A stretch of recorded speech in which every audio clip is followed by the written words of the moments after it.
अस्सलाम वालेकुम 3 class. How are you students. मैं उम्मीद करती हूँ आप सब ठीक होंगे। स्टूडेंट देखें ज़रा, आज 34 पेज नंबर की हम रीडिंग करेंगे और टॉपिक है हमारा पोलर रीजन। कल हमने पढ़ा था डेजर्ट और हमने उनका पढ़ा था कि वो बहुत ही ड्राई और हॉट होते हैं, लेकिन पोलर रीजन जो है वो बहुत ही कोल्ड होते हैं। The polar regions are the large areas of the land surrounding the two poles. Polar region जो है वो बहुत ही बड़े एरियाज होते हैं, ठीक है, और इसके इर्द गिर्द टू मज़ीद पोल्स होते हैं। The two poles are the north pole and the south pole. अब ये जो इसके सराउंडिंग में पोल्स होते हैं वो है साउथ और north poles. The northern polar region is called the Arctic. अब जो नॉर्थ साइड पे पोलर रीजन है उसको हम कहते हैं Arctic. The southern polar region is called Antarctica. अब जो साउथ वाली साइड पे पोलर रीजन है उसको हम कहते हैं Antarctica. The polar regions are very cold. Polar region बहुत ही ठंडा इलाका है। The polar regions are also very dry, so they are type of a desert. अब जो पोलर रीजन है वो बहुत ही खुश्क होते हैं, लेकिन यहाँ पर फ़र्क क्या है, डेजर्ट जो है वो हॉट होते हैं और पोलर रीजन जो है तो ड्राई तो होते हैं, लेकिन ये इलाका जो है वो ठंडा होता है। However, they are covered with ice instead of the sand. लेकिन फ़र्क इसमें क्या है कि सहरा जो है वो रेत से कवर होते हैं, लेकिन ये जो है ठंड होने की वजह से ये आइस से कवर हुए होते हैं, ये देखें, ठीक है। और ये था हमारे पास desert. Animals that live in the polar regions have to have lots of fur. ऐसे एनिमल जो इस पोलर रीजन में रहते हैं वो बहुत ही फर वाले होते हैं, जैसे कि आपको नज़र आ रहा है।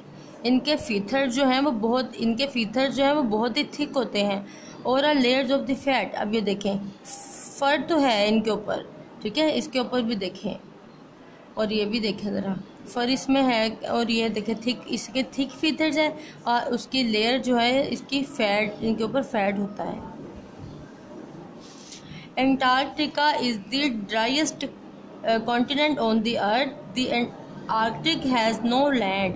अब एंटार्क्टिका जो है बहुत ही खुश्क बरआज़म है ज़मीन पर। The Arctic has no land. Arctic पर कोई जो है वो ज़मीन नहीं है। It is made entirely of the ice. यहाँ पर आपको ज़मीन नज़र नहीं आएगी, बल्कि यहाँ पर जो है वो आइस ही हमें नज़र आएगी। पूरा जो है रीजन आइस से भरा हुआ होगा। आगे देखें ज़रा, rain forest are the opposite of the desert and the polar region. Rain forest actually होते क्या हैं, रेन फॉरेस्ट जो है वो बिल्कुल ही डेजर्ट और पोलर रीजन के उलट होता है। रेन फॉरेस्ट जो है वो इस तरह के इलाके होते हैं और वो थोड़े गीले होते हैं। Lots of trees and other plants live in the rain forest. बहुत सारे दरख्त और प्लांट्स जो है वो रेन फॉरेस्ट वाली जगह पर लिव कर रहे होते हैं। Lots of different types of animals live in the rain forest. और बहुत ही किस्म के एनिमल जो है वो भी रेन फॉरेस्ट में रह रहे होते हैं। More than half the plants and animals on the earth live in rain forest. अब उन्होंने कहा कि हाफ से ज़्यादा जो है प्लांट्स और एनिमल्स रेन फॉरेस्ट पर रह रहे होते हैं। Rain forest are divided into 4 zones. Rain forest को 4 तरह के जोन में डिवाइड किया गया है।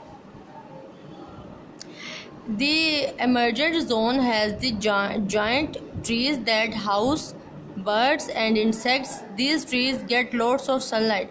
अब ये सबसे बड़े जो दरख्त हैं वो पहले जोन में आते हैं, जहाँ पर बर्ड्स और इंसेक्ट वगैरह ने अपने घर बनाए होते हैं, ठीक है, और यहाँ पर सूरज की रोशनी बहुत ज़्यादा आती है। द कैनोपी जोन है smaller tree. Canopy zone second zone का नाम है और ये छोटे दरख्त होते हैं। They still get some sunlight and they house lots of mammals and reptiles as well as birds and insects. अब ये देखें ज़रा, यहाँ पर सनलाइट भी होती है लेकिन कम क्वांटिटी में आती है, लेकिन ये जो छोटे ट्रीज होते हैं ये यहाँ पर मैमल्स, रिप्टाइल्स और बहुत सारे बर्ड्स और इंसेक्ट्स से अपने घर बनाए होते हैं। The understory is home to smaller plant. The understory ये थर्ड जोन है जहाँ पर प्लांट्स रहते हैं। It gets little sunlight but lots of moisture. यहाँ पर नमी जो है वो बहुत ज़्यादा होती है, लेकिन यहाँ पर सूरज की रोशनी कम आती है, इसलिए यहाँ वहाँ पर जो है वो मौसम इस तरह का होता है। The forest floor is the ground where the large animals and the lots of insects live. Very little sunlight reaches the floor. अब ये जो फॉरेस्ट फ्लोर है, यहाँ पर ये ग्राउंड एक्चुअली ग्राउंड वाली जगह है, और यहाँ पर बड़े जानवर और बहुत सारे जो इंसेक्ट्स हैं वो रहते हैं, और यहाँ पर भी सनलाइट बहुत ही स्मॉल क्वांटिटी में रीच करती है। ठीक है, समझ आ गई आपको। एक्सरसाइज इंशाल्लाह हम कल करेंगे। अल्लाह हाफिज़।